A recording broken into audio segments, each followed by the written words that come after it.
이제 오늘도 통변반 두 번째 수업이다, 그죠? 저도 일주일을 주기로 해서 우리가 원리반하고 통변반을 해보니까 통변반에 들어오시는 분이 원리반도 오시고 원리반에 오신 분이 통변반도 오시고 그래서 이제 통변반에 오시는 분들이 원리반에 오시는 분들은 개인적으로 저는 100% 이해가 됩니다.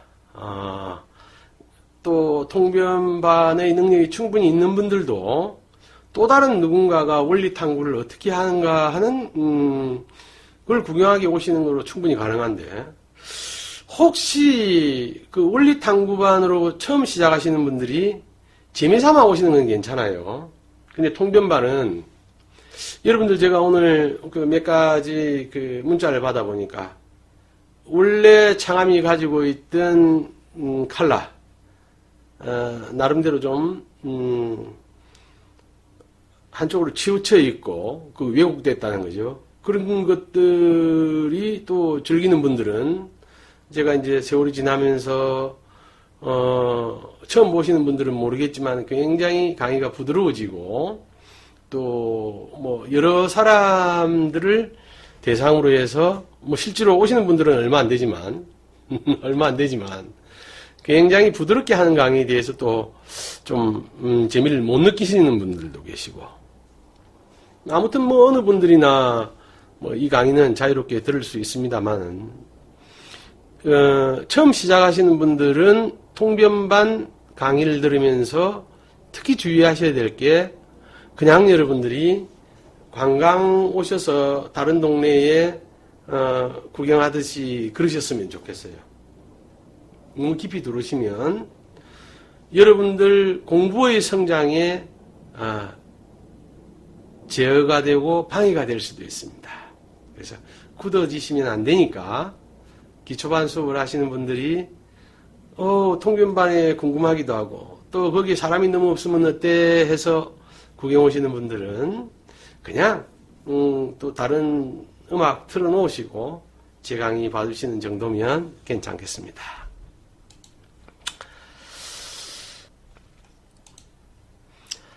(2018년 10월 17일) 자 여러분 운명과 숙명이라는 단어는 영화 포스트에서 나와 있는 거로도 봤고 우리 이제 한 50대 60대는 20대에 그런 이야기들을 연애편지에 많이 썼습니다. 내가 지나가면서 많은 사람들을 스치는 게 운명이라면 내가 당신을 만난 것은 숙명이다. 뭐 그런 거.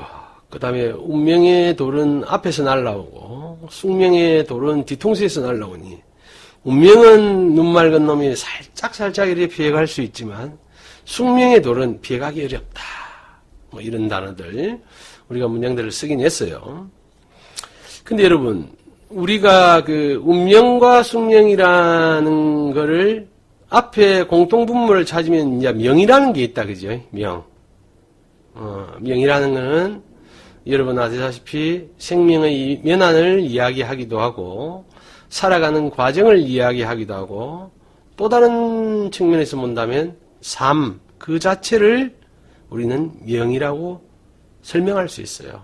근데 삶은 삶인데 운명이라는 것은 내가 결정 내릴 수 있고 관여할 수 있고 참여할 수 있고 개입할 수 있거나 빠질 수 있는 명, 삶. 그러니까 오늘 저녁에 친구들의 모임은 꼭 가야 될 모임인데 예를 들어서 어느 친구 집에 상이 났다 가야 되는데 그 자리에 갔는데 친구들이 또 2차로 섭섭하니까 상갓집에서 나와서 한잔하자는 거는 어떻게 보면 우리가 이제 어폐가 있습니다만은 운명이라고 볼 수 있고 꼭 가야 될 그 자리 삼수갑산을 해도 가야 될 그 자리는 우리가 숙명이라고 할 수도 있겠죠. 그래서 여기는 공통분모 명이라는 게 있고 부분적으로 다른 게 있지만 여러분 한번 생각해 봅시다. 나의 삶이라는 게 여러분 곤히 한번 생각해 보세요. 늘 우리는 이 세 가지 전제 조건에서 벗어나지를 못해요. 그때에 내가 잘했더라면 7살 소년이 옆에 있는 옆집 그 이쁜 순이를 좋아하는데 결혼해야 되겠대요. 그런데 엄마가 웃으면서 그래요. 너희들 20살이 넘어야 돼. 27살 아이에게는 시간이라는 왜곡이 감히 생각하기에 지금 우리가 봐도 7살이 절실한 거나 20살이 절실한 거나 50대가 절실한 거나 똑같은데 일단 그 나이는 시간의 왜곡에 딱 걸립니다. 타임렉에. 그래서 뜻대로 안 돼요. 근데 또 공간도 한번 봅시다. 여러분들 여기 아까 20대도 계신다 했는데 대부분 나이가 들어서 결혼을 하고 살아가면 내가 어느 공간의 주인이 되는가 또는 손님이 되는가를 행불행의 많은 부분으로 좌지우지합니다. 내가 몇 평의 아파트에 사는가? 강남에 사는가 안 사는가? 어제 뉴스를 보니까 강남에 살지 못하는 부모가 자식들 앞에서 미안하다고 사죄를 하더란 말이에요. 너가 엄마 아버지가 니를 강남에서 공부시키지 못하니 너무너무 미안하다. 결혼을 할 때 당신이 가진 집은 몇 평이에요? 또 일반적으로 무탈하게 살던 집에 부인이 평소에 냉장고가 좀 불편하다고 늘 남편한테 이야기를 했어요. 그래서 남편이 조금 모아서 냉장고 하나를 양문 냉장고로 아주 멋진 거로 유행하는 거로 살 수 있도록 준비가 돼서 부인한테 선물을 합니다. 여러분 대다수 한번 생각해 보세요. 여러분들 눈을 감고 지금 우리 집에 대한민국에서 가장 멋지고 큰 냉장고가 올 때 하면 굉장히 행복할 겁니다. 그 다음 고민이 있어요. 저하고 똑같이. 제가 이 겨울을 어떻게 날까 고민하다가 선택한 게 여기는 전기를 좀 써버리면 한 달 전기세가 50만원, 60만원 겨울에 넘어갑니다. 전기료가.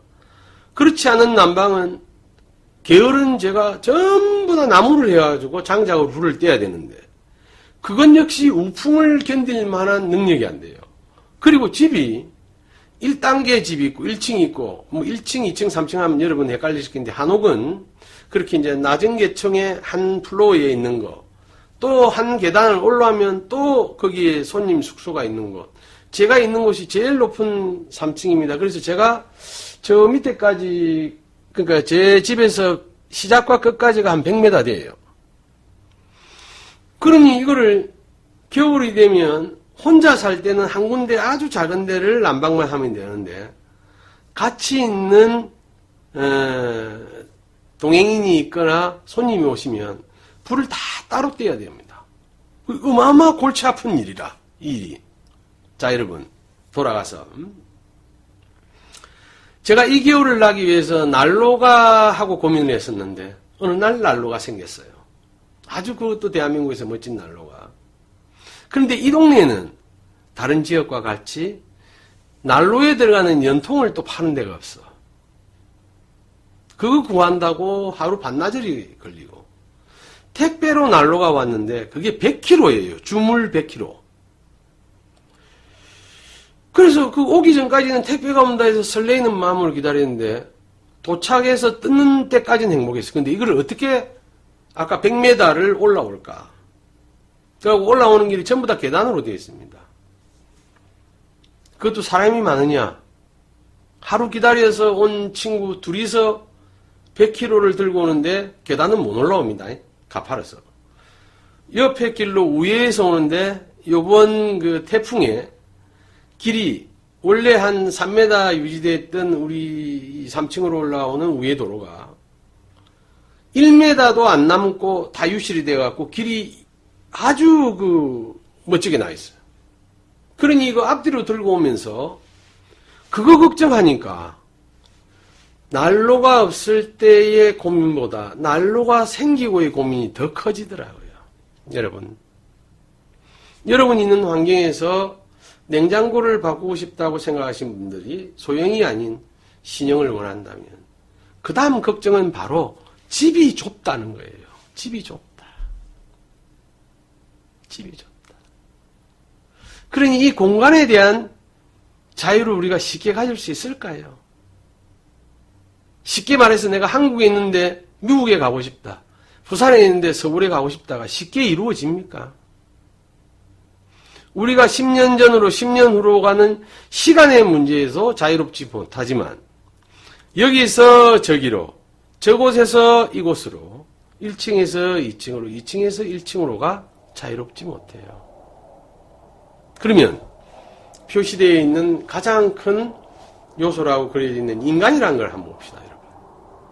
인간은 우리가 살면서 여러분 스스로 생각해 봅시다.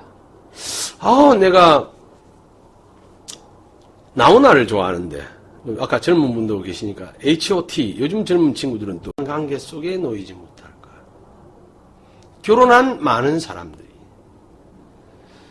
나도 저 사람한테 올곧지 못하지만 내가 저런 배우자를 만날 수밖에 없는가를 고민하게 되고 많은 사람들이 자식이 부모를 나는 왜 저런 부모 밑에 태어났는가. 부모가 자식을 나는 왜 저렇게 내하고 안 맞는 자식을 갖게 됐는가. 인간 세상이 그렇게 저번 시간에 이야기했듯이 관계 속에 괴로워하는데 그 관계를 역학적으로 따지면 크게 세 가지가 있다는 거예요. 시간, 인간, 공간. 그러면 원본으로 돌아가서 사주팔자는 시간, 공간, 인간에 대한 구성 요소를 파악하는 구체적인 도구를 가지고 있는가? 가지고 있습니다, 여러분. 가지고 있어요. 원리반에서 이야기하는 천간의 또 지지의 일들은 이렇게 제가 그림으로 그리는 세 가지 우리 인간 삶에서 아주 중요한 인간의 삶, 운명을 결정내리는 세 가지 요소에 대해서 명리학은 음양, 오행, 구체적으로 또 실현되는 식간 12지로서 인간 삶의 시간이나 공간이나 인간에 대해서 살피고 유추하고 추리하고 은유하고 비유할 수 있고 직유할 수 있도록 정확하게 메시지를 주고 있습니다. 원리반에서 그러한 공부가 익숙해지면 사주팔자라는 도구를 가지고 여러분들도 언제든지 자유롭게 자기 삶의 시간적인 한계성과 또 반대로 시간적인 여유, 공간적인 한계성과 공간에 대한 획득에 대한 여유, 인간적인 한계성과 또 인간에 대한 자기만이 가지고 있는 기쁨을 알 수 있을 겁니다.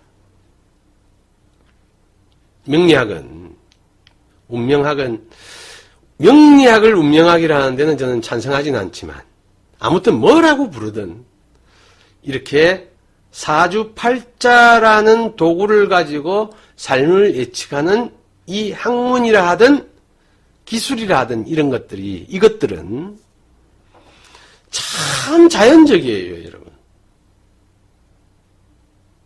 우리 삶은 인류가 발전하면 발전할수록 자연적인 환경에서 인위적인 환경으로 바꾸어가죠. 어떤 사람이 되어야 된다, 어떤 공간이어야 인간이 살기 좋다, 어떤 시간대에 놀아야 된다. 그런데 자연은 그렇습니까? 아닙니다. 우리는 어쩌면 우리 스스로들이 만드는 굴레 속에서 속이고 살아가고 있어요.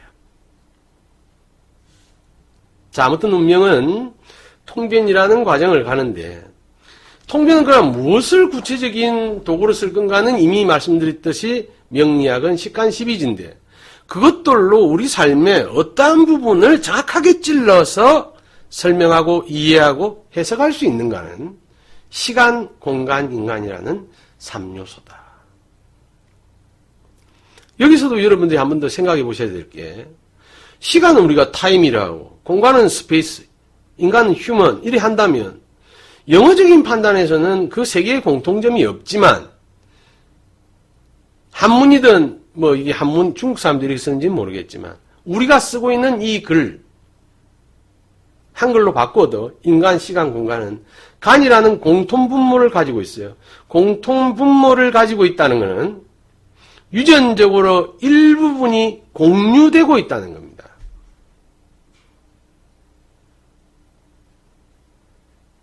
그런데 이 간자를 잘 생각해 보면 여러분들이 생각하는 또 많은 문제들을 풀 수 있는 실마리를 가지고 있기도 합니다. 아무튼 일단 이 정도 하고 넘어가 봅시다. 자, 사랑은 눈물의 씨앗이다.